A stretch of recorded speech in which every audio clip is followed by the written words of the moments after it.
Welcome back to the podcast. So this is a solo episode, and I'm going to try to do this my best. I don't know how long I'm going to be able to talk for, but we're definitely going to try our damnedest. So I'm going to go through our picks from last week. I'm going to talk about our picks for this week. We did it over the phone through messaging, so I'm going to go through that. We're going to go through the PGA Championship fantasy. I'm going to put myself in there. We're going to talk about that. We're also going to go through the course that Oak Hill's on and potentially talk a little bit about my upcoming tournament. Just to have some fun. It's by myself, and a lot of the points that I'm going to get to is going to be hard because I don't have someone to rebuttal with and talk to. But we're going to go with the flow. So last week was a pretty good week for myself and Reed with the pick side of things. Hold on, let me pull it up here. If I keep looking over there, it's just I'm making sure I'm in frame still. So last week's picks, I had Minwoo Lee at +2. I had Scotty Scheffler at -20, and I had Cam Champ at -11. So that puts me 31-29, -29 for the week. Then Reed had HK Lee at -11 and Hatton at -20 and Shah at SUH at even par. So he beat me by a solid 2 strokes that week, so he is definitely 100% in the triple digits sectors. I didn't get those numbers. I probably should have done that. But we're going to talk a little bit about the PGA Championship. My screen's being a pain.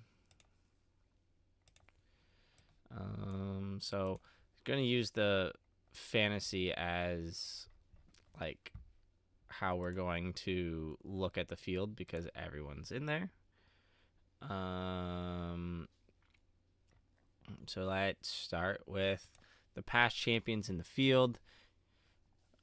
Now there's a lot of withdrawals. So John Daly withdrew. Vijay Singh withdrew. So there's a lot of people who have withdrawn now. So out of the past champions, one of these has been selected for our picks this week. So Reed took Justin Thomas as one of his picks.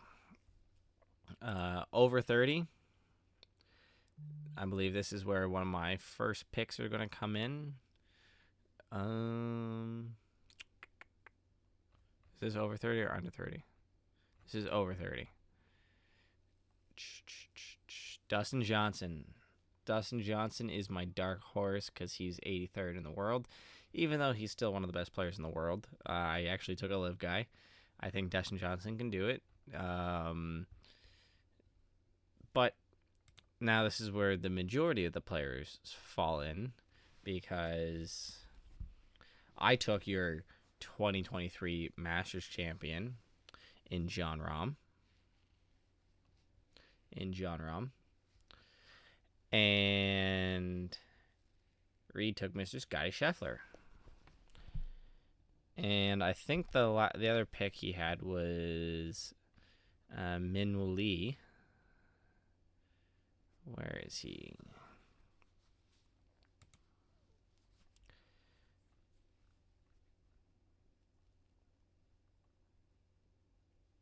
Or was it Siwoo Kim? It was one of those two. Hold on, let's look.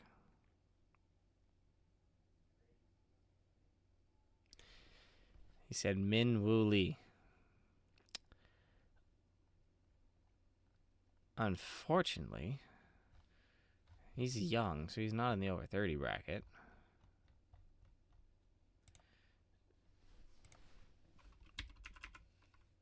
Our hair, Minwoo Lee. So, we have our picks. Now we're going to do this PGA Championship fantasy. Okay? So, from past champions, I'm taking Justin Thomas. For my over 30, I'm going Tony Finau. For my under 30, rolling the hot hand, Jon Rahm. And then Cambridge Financial PGA team. So this is the 20 PGA professionals. So for these are club pros.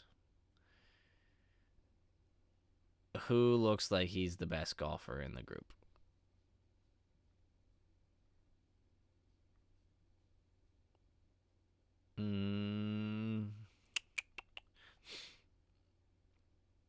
We're going to go with Jeremy Wells. I have no clue. Total numbers of birdies from scored by the financial team members. There's 20 of them. We're each going to give them one birdie. That's what we're going to do. Tiebreaker. So this is my roster right here for the PGA Championship Fantasy. So,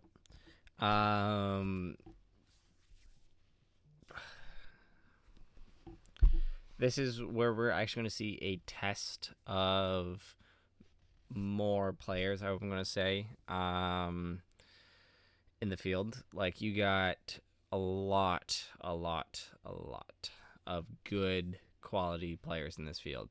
We got both LIV and PGA guys. So you got DJ, who just won. You got Brooks Koepka, who has won twice now on the LIV Tour and was the runner-up at the Masters. Jon Rahm, who's just lighting the world on fire. Tony Finau with a win a few weeks back. Again, Scottish Scheffler still running around. And Rory. Rory is kind of not having the best year. I believe Golf Digest just posted something. The stress has finally hit Rory McIlroy, and he faces the biggest decision of his career.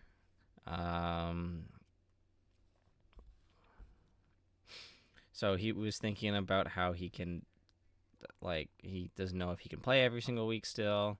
There's just a lot of stuff going around the game of golf, and being right in the middle of it, it's took a toll. Yes, everything's sort of caught up with him in the last month or so.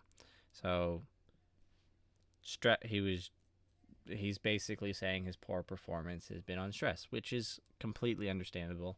Like, I know when I'm stressing, I can't play golf at any of the level that Rory can play. But again, he is the PGA professional. He is a guy on that you can go out and win any week. So I don't see him stopping. I feel like he's going to take a more, I guess, if the way that he's looking, I think he's going to end up going back towards more of a, I don't know, I can't see him not playing a lot of the events. I can see him playing in every major. I can see him play. I don't see him like a Tiger Woods schedule, but I don't see him like a normal schedule, if that makes sense. I feel like he's going to end up being that guy who plays a lot of the European Tour events, and then more PGA Tour events than the Tiger. So you're gonna have the mixed bag of tournaments from him. Hopefully he gets back to being Rory, and Rory will be Rory. Another thing out of the PGA Championship this weekend, Jordan Spieth. Jordan Spieth wasn't there Monday. He showed up Tuesday. He had some taping on his wrists, or on his, I believe his left wrist, kind of up the back of his arm and taped over. Also, Tom Kim was in the same boat. I don't know how well they're going to do because of that. I don't know what the issue is. I haven't seen anything about that yet. I know from personal experience, when your lead wrist hurts, it's hard to hit down on the ball. It's hard to find that low point, because every time you hit the ground, your body hurts. I guess we can go back to this one. And I just feel that if there's going to be a withdrawal that happened during the tournament, it's going to be between those two. Again, if we're looking at the list,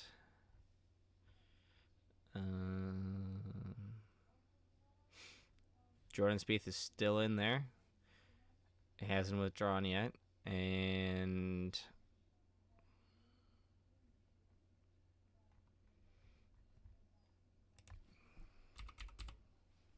Tom Kim is still in the field. So both of them are still in the field. They haven't withdrawn. The only one under 30 who's withdrawn is Will Zalatoris, but we know that because he's out for the season. Then over 30, you got Paul Casey, John Daly. There's a majority of the older guys who have won in the past have withdrawn.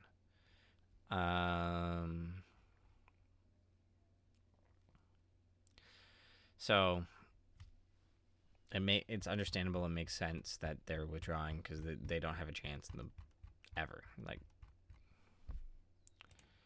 They're even having the 20 PGA professionals in the field, what's that going to do for them? I don't think they're going to. I think we'll be lucky if one makes the cut. It is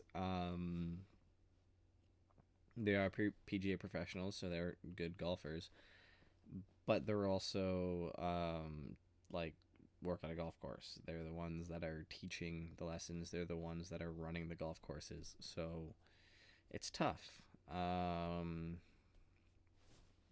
I guess, I don't know. It's hard to say how well they can do. I feel like they're not going to do very well. But from what I've heard from some of the players currently, that the course is insanely hard right now. Very firm fairways, very, very thick rough. The rough isn't long, like US Open long, but it's very thick. And it was blowing really hard yesterday at the practice round, and apparently it was almost laughable. Here is what Joel Damon said about the course. What are your first impressions? First impressions are it's not as hard as I thought it was going to be, which is weird to say as it's blowing 30 and I did make a birdie. But the fairways are running very quick, which makes the golf course shorter, which makes it playable for everyone. That is awesome. The rough is difficult. The golf course is still hard, but it's not. Everyone can play the golf course this week, which I think is great. I remember you saying something similar at Brookline last year. Does this remind you of Brookline at all? Does it remind you of any other golf course? Actually, Brookline's a decent comparison, I think. I feel like it's a little Bethpage meets Wingfoot, but faster. Those are bad. Those are terrible golf courses. Those are one player can win at those golf courses. Hit as far as you can in the rough, because no one on fairways. These fairways are generous enough. Standing on the tee it gives me that vibe. I don't know. Maybe it's the New York area. I don't know. No, I think it's good. I think that you'll see a very eclectic leaderboard. You won't just see bombers. How do you personally feel? So he said that the course is definitely playable, and it's not just going to favor the long ball hitter. Looking at it, it's here. Let's go to this one. Looking at it, it's a par 70, 7,394 yards. There's 4 past champions. Blah blah blah. So about the course, it's the architect is Donald Ross. It was recently redesigned, in 2019 by Andrew Green. They wanted to do the original Donald Ross vision. It has hosted 6 major championships and a Ryder Cup in 2023, PGA Championship here at Oak Hill, which is this year. It's also the 4th time for the PGA Championship. 1980, 03, and 2013 it's been here. We're looking at one right here. We got one. Get the flyover going. Hopefully it works. Here's the flyover. It's the challenge. So it's a challenging first hole. I'm guessing, I don't know how far the water comes into play, but I'm guessing you're going to be around this bunkering area off the tee. I don't really think any of the bombers can reach that water, so they don't really have to worry about it. It's Ben Hogan called it the toughest opening hole in championship golf. The creek runs across the fairway at the 360 mark. So if it's downwind and you have a bomber, they could potentially reach it. 2, we got another par 4. It's a little on the shorter side. It kind of looks like it's up the hill. Hopefully, let's get this to load again.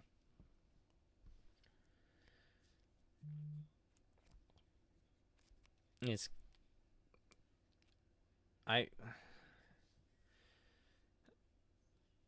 like the landing area on this is definitely short of these bunkers. It's too tight to try to get up as far as you can on this par 4. So you're gonna want to land like here. So it's gonna force you to have a long shot in, because if you want to get risky, you're gonna land it in here. You're not gonna land it in this tiny area. There's no way. 3, a 230 par 3. I'm hitting hybrid off this tee.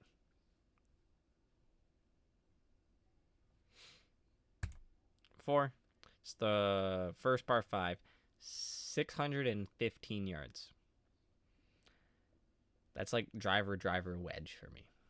It's a long, mighty hole. 5, we got another par 3, 180, 7 iron. Par 4, 503 yards.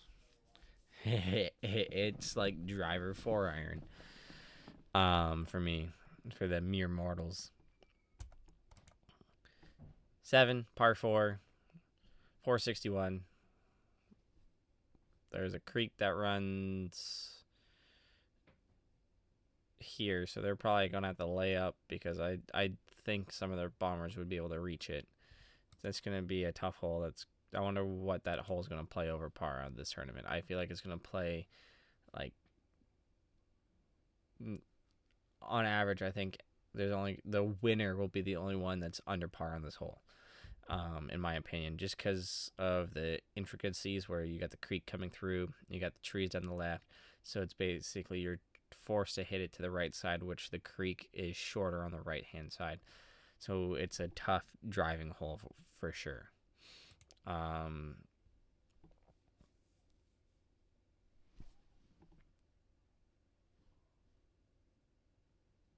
Yeah, so the creek runs all down that right hand side there.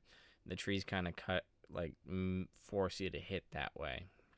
So you gotta either hug the tree line or you gotta hit something where you know you can control it to keep it in that middle of the fairway, because if you go right too far, you're going into that water. This is a tough course. It's the reason why I major championships at it. 482 uphill too. That's gonna be a long hole. That's gonna be playing tough. 430 back down the hill. Looks like this is like the opening hole you want, is like this one. Like, it's probably the easiest tee shot. You do have that creek coming in, but most likely you're gonna play something that you're gonna lay up before that creek.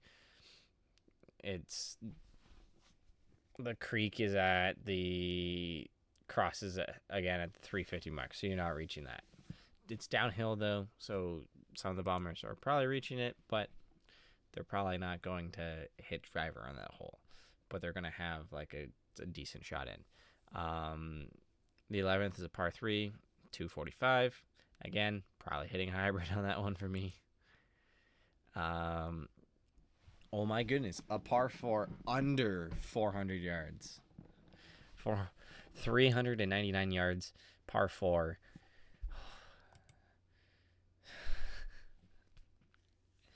You go from the shortest par 4 on the course to a 623-yard par 5 that has a creek that crosses the fairway at the 325 mark.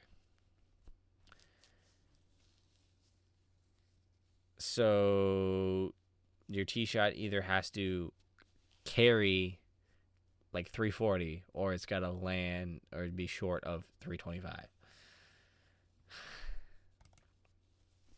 So nobody in their right mind is going to get to this green in 2.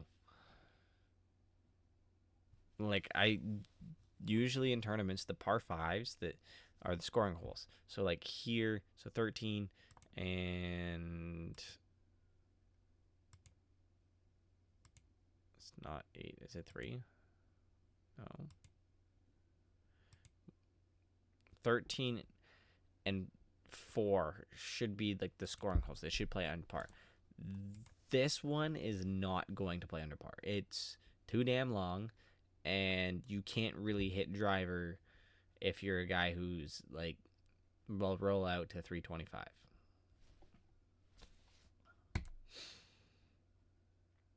Oh, I was wrong. The short, it goes from the two shorter, it goes like short hole, very long hole, back to another short hole. 320.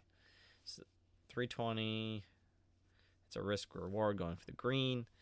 I feel like a lot of people are just going to lay up right in front and hit a little wedge on and make a birdie. This par 3 is going to be crucial too in whoever wins. It's a short distance. They're going to hit one on there, 155. It says no walk in the park, but this is going to be a hole that they need to play under par, because if they don't play under par here, they're not winning the tournament. This, again, we got another long par 4 on 16. It's not a cakewalk coming in, I can tell you that, because you go 458, 502 par 4 on 17, and then a 500-yard par 4 on 18. So when someone's chasing someone down on Sunday, they're just going to try to hold on for the last 2 holes. Let's look at some of the starting times while we're here on the field.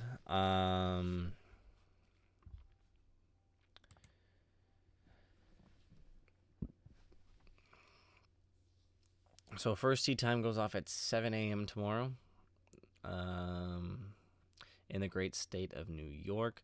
Min Woo Lee tees off at 7:27, so Reed will be paying attention there. Any Canadians so far in the field? No. Hartle Vonner III is back in the field. Oh, we got a Canadian here. We got Corey Connors. Sahith Tagala is there. Scotty Scheffler. Brooks Koepka. Gary Woodland. Now that is a group. That is a group. Corey Connors, Roy, Justin Thomas, and Colin Morikawa. That is the group I'm watching tomorrow. I don't care. I will find out a way to watch that group. That's this group. Just replace Colin Morikawa with Tiger Woods, and I'm happy. I am happy if you replace that group, or replace Colin with Tiger. Cameron Smith, Matt Fitzpatrick, and John Rahm.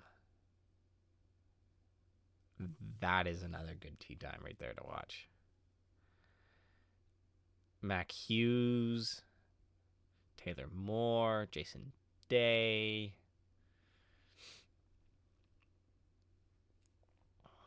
Taylor Perth, Nick Taylor's in the field. Tommy Fleetwood, Cam Young, Hideki, Tom Kim, Abraham Answer, DJ Shoffley, and Hatton.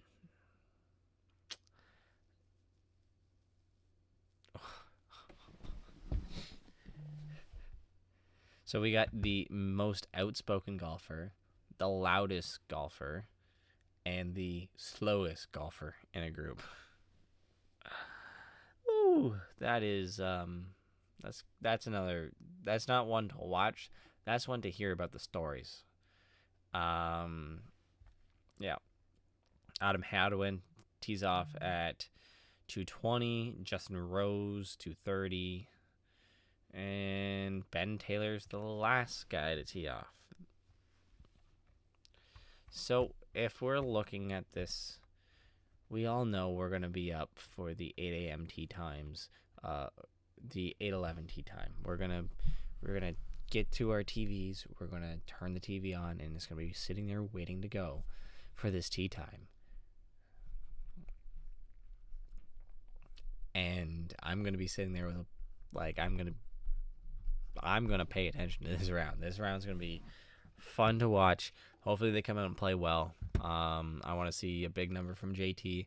I want to see a big number from Rory and a decent number from Colin. I would say -5, -3, and -1. That's what I'm going with.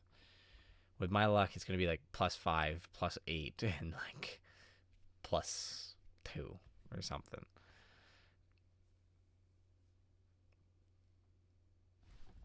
Did I say my picks right?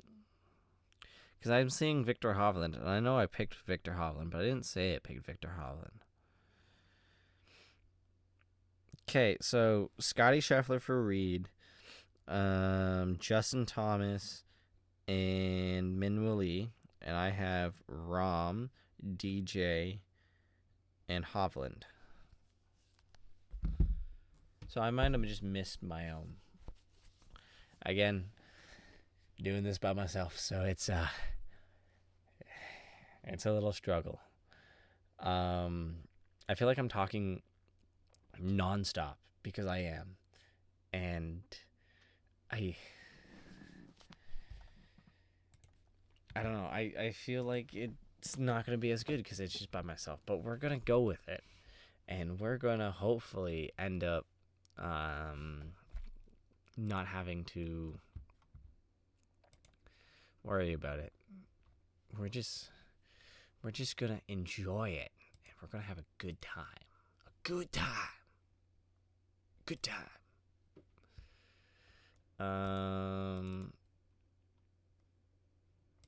If I look at this, it's gonna be upside down and stuff, right? Yeah. So I was gonna show you guys my yardage book for my tournament coming up. I haven't printed it yet, but see, you have 15 here. It's upside down. So I was just gonna talk a little bit about it, but that's not gonna work.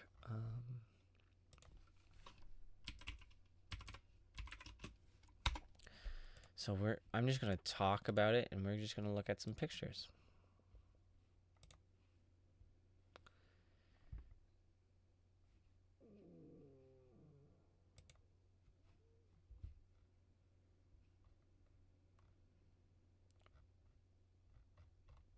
Can I just like view?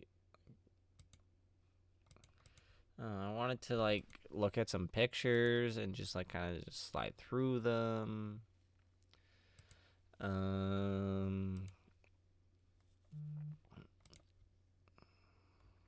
Is there like a photo gallery we can look at?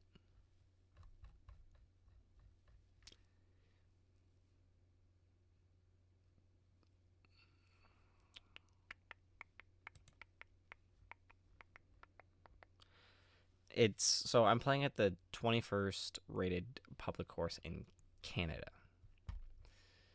Cobble Beach Golf Links. I'm gonna say it's the Canadian Pebble Beach, kind of.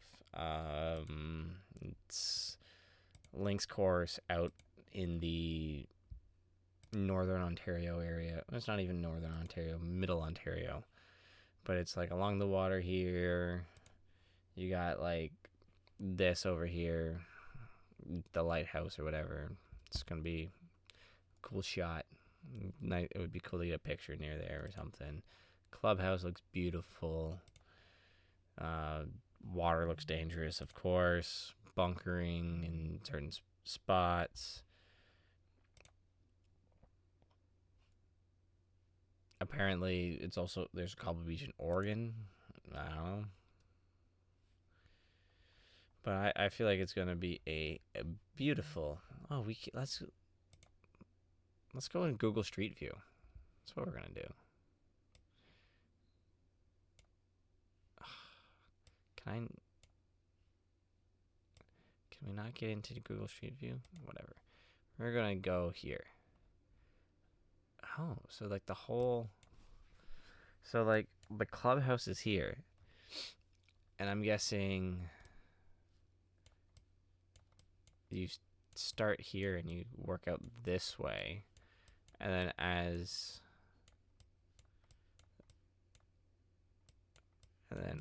you work your way out, and then you come back in, and then you are over here. Like this is probably this is like 17 and 18 here, and then 16, 15. So you probably go this way here, and then back up and through, and then you finish 9 here, and then come back over here. That's what I'm thinking. Never played it before. I'm playing it Tuesday and then Wednesday before the tournament. This is going to be a tee shot and a half. So,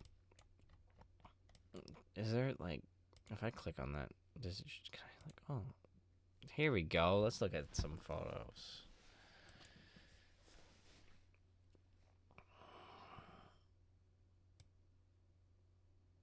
Here, let's move my camera and everything. Boom. There we go. Let's make it a little bit smaller. There we go. So I can fit in there, and we can look at the photos together. See? Together. Again, that lighthouse. Clubhouse, water down the side. It's a wedding. A little fancy wedding going on there. Cobble Beach. There's the sign right there. Ooh. Number 7. Par 5. Looks like it's kind of down the hill. Looks like a green light special. We're cutting this corner here if it goes that way. Don't know if it does, like I said.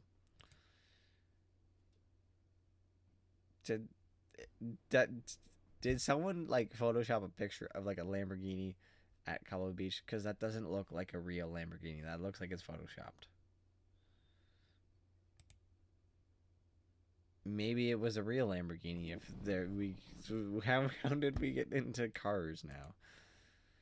Oh, someone's got 321 into the green.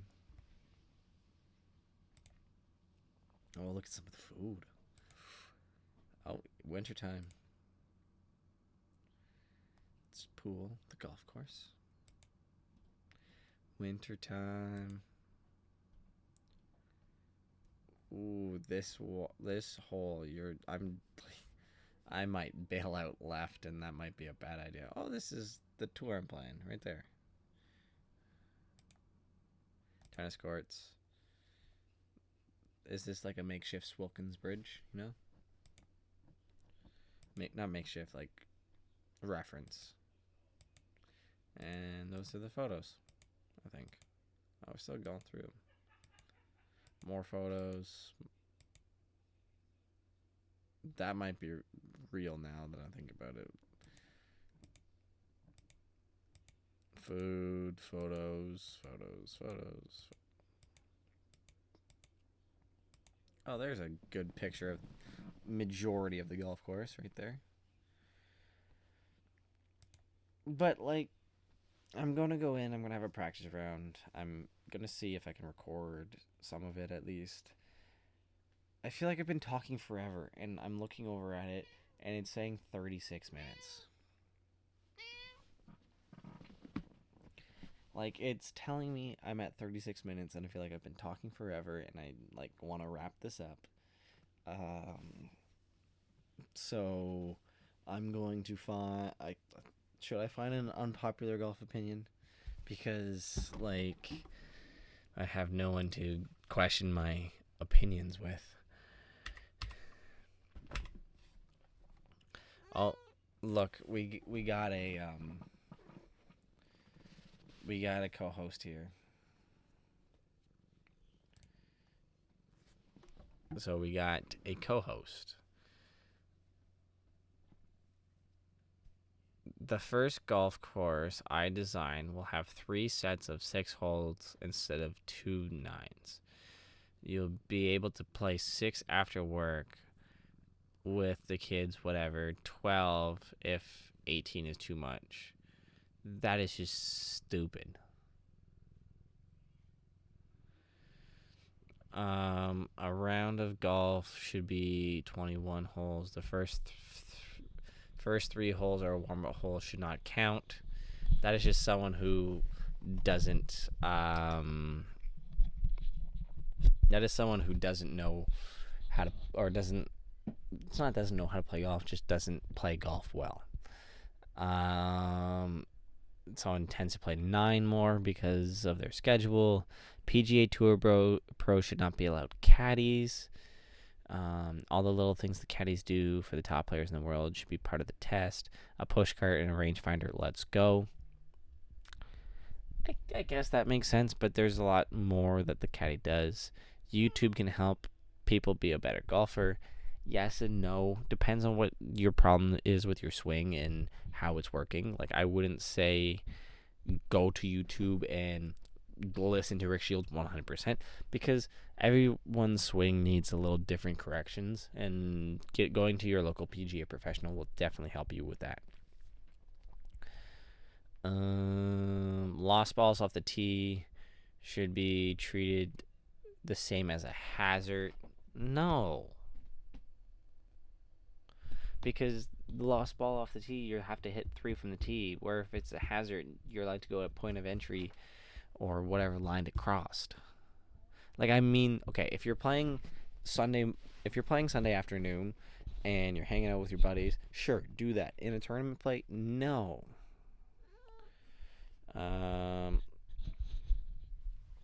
Augusta National is a great course. Obviously, I would play it in a heartbeat, but at the end of the day, it's a private club. It's not bigger than the game in any way that people and themselves they can make it out to be.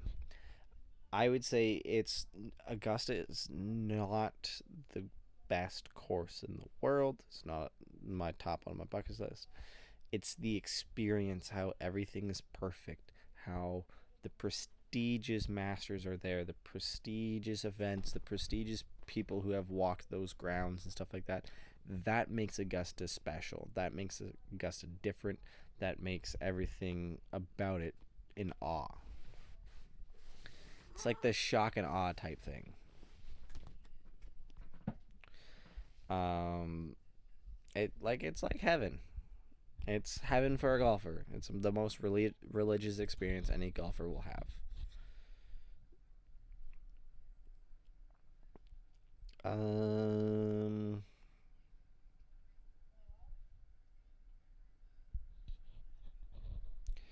My wife has been golfing with me for the last 2 years, and I've found the same thing. What did you find?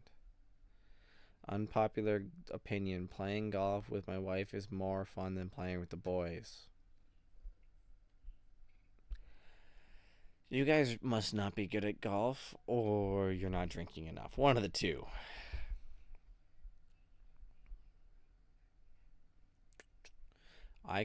18 holes isn't enough. I could play golf all day, every day. Yeah, I mean, I could until a certain point. If I start not playing well and my mind goes crazy, I would not be able to play all day, every day, because if my mind goes crazy and I'm not playing well, I'm gonna end up like wanting to quit playing.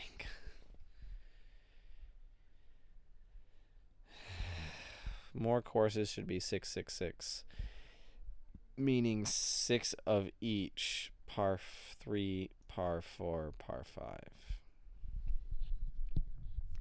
No. I feel it should be 2 par 5s on each 9, 2 par 3s. That's 4, correct? And then 5 par 5s or par 4s. Just simple par 72. You have your 2 holes on each 9 where it's your birdie chance. Realistically, like majority of amateurs, the par 5s are where you're going to make your birdies. Par 3s, if you can play the par 3s around level par, you're good. And then the par 4s are whatever happens. So if you can play your par 5s under par, your par 3s level par, and then the par 4 is whatever, the worst you can be is 5 over par, which would be 41. You do that twice, you're 82. Okay? You make a couple pars on the par 5s or on the par 4s. So if you make, you wouldn't even be 41. So if you make 2 birdies on the par 5s, okay, you're 2 under. You make 2 pars, you're still 2 under, and you make 5 bogeys, you're 3 over. So that means you would be 6 over for the round. So instead of 72, you're 78. Like, that's just the way it goes. I don't like golf courses when there's only 1 par 5 because realistically, when I'm playing a par 4, I'm not trying to make birdie. I'm trying to make par. And par 3s is the same way. And the par 5s are where I'm trying to get to the green into. I'm trying to get to as close to the green as possible. I'm trying to make birdies on the par 5s. Because I know birdies will fall on par 4s. I'm going to stick a wedge in close. I'm going to drain a 30-footer. Something's going to happen. I'm going to make a birdie or two on par 4s. But I got to give myself the chance to make birdies. Whereas a lot of the times recently when I've been playing, I haven't given myself the chance to make birdies. I haven't been on the green in regulation. I've had to force myself to make up and downs and stuff like that. So if you give yourself a chance to make birdie on the par 4s, so let's say if there's 10 par 4s in the course, if you can hit 6 of those greens in regulation, you're going to make 1 birdie on a par 4, guaranteed. And let's say you make 1 bogey when you hit the green in regulation, so you get a 3-putt, and then the rest are pars. So then that leaves you level par for at least 6 holes. Then the other 4 par 4s, you miss the green, you make bogey or par. So let's go, you make 3 bogeys, you make 1 par from up and down. So that puts you at 25% for scrambling. Then let's say on the par 5s, you make 1 birdie on each 9. There you go. You're back to 1 over par. So you just have to play the 4 par 3s around level par, and you're shooting 73. Oh my God, we were talking about scores and stuff like that, and I just extended this a whole another 10 minutes from when I was saying that, like, I don't know if I should end this, whatever. Let's find another one. Unless you have a mobility problem, walking is the best way to play. Yes and no. If you're recording stuff for YouTube and Instagram and TikTok, ride. 100% ride. Because when you're riding, you just go like, you can be a lot faster with it. Whereas if you're playing for a score or you're playing and you're not recording something, definitely walk. It's more enjoyable. This next part says, or if it's stupid hot.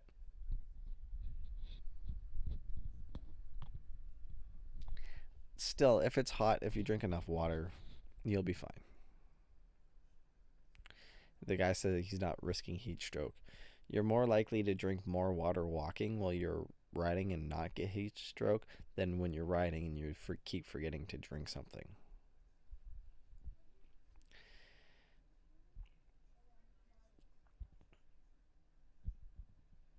Unless you're holding people up, shut the F up about pace of play. If you can't deal with us, that takes 15 to 20 minutes longer than usual, you have deeper issues.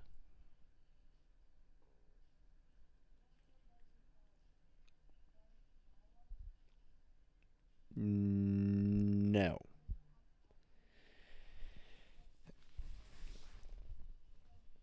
Because if you're playing 15 to 20 minutes longer than normal, so say if pace of play is 4 hours and you play at 4:20, you're going to be holding someone up because of the fact. The difference is if you're holding someone else up because the group in front of you is being held up by the group in front of them and then in front of them and them, that's the course issue. And if you're mad about it, yes, you have deeper issues. Shut up, go to the next hole. Or shut up and just play golf when it's your turn. You don't need to yell at us in front of you because there's a group in front of us who's with a group in front of them and a group in front of them. Like, if you check my YouTube channel, Dylan or DG Taylor Golf, there's a video where you can hear people yelling at us on the par 3. Shout out to the membership when you can yell at those kids on the green, but the kids can't yell back at you. Yet we're members too. Gotta love that. It should be illegal to have a par 3 on a course longer than 200 yards. Did you see the PGA Championship? The PGA Championship had 3 of them that were over 200? You had a 230. No, we had 230, 180, 240, and 155. So you got 2 of them. Should be illegal. And I agree with that. Par 3s shouldn't be the hardest holes on the course. Which the par 3s are definitely the hardest holes on the course because you have 3 shots. And majority of the time, once you get up higher, you're hitting long irons into greens. And majority of the people can't stop a long iron into a green. I still personally take it out, take it off to putt. Oh, talking about removing your glove. Because 99% of golfers would be offended if they didn't remove their glove to putt. I mean, it's about feel. Like, the thing is if you were to have sex, you wouldn't wear a condom if you didn't have to. I got that from a PGA professional, a teaching professional on TikTok. That was a bad joke. I'm sorry. Oh my God, I pushed it another 5 minutes. We're at the 50-minute mark, ladies and gentlemen. I have gotten through a single podcast. At the beginning, it was very, very weird. And then now, like, as I'm reading stuff and I can kind of bounce stuff back and forth, doing this whole unpopular opinion section, we got this. But I'm going to end it here because I'm tired of talking. I need to go get a drink. But I want to thank you guys for watching. I want you guys to enjoy the PGA Championship this upcoming weekend. It is the second major of the year, and guaranteed 110% we're going to have a great weekend of golf. It's a tough golf course, like Joel Damon said. It's playing, the fairways are very firm, greens are firm, and very thick rough. So if they're in the fairway, they're going to roll for days, and if they're in the rough, they're going to have to hack it out of there with like a chainsaw. It's going to be tough conditions. It's going to be windy. It's going to be colder. It's in Rochester, New York. So grab a trash plate or whatever it's called. I don't know. It looks disgusting. I looked it up. Sit there, enjoy the golf this weekend. I don't know what's going to happen for next week's podcast. If we're going to record early or on Monday, or are we going to record later or sometime on Wednesday, and I'm going to just get back and do it real quick type thing, or if Reed's going to do it by himself. We're going to discuss about that. But like I said, thank you guys for watching. Enjoy the golf this weekend. Click like if you like this video. Click subscribe. I just turned into Steve Dangle right there. Click subscribe. Tell all your friends. Click like if you like the video. Please subscribe. We're here every Wednesday or every Thursday at 12 p.m. It's a good like lunchtime break podcast to listen to. And we kind of need more people around, so please tell your friends. Have a good weekend, guys.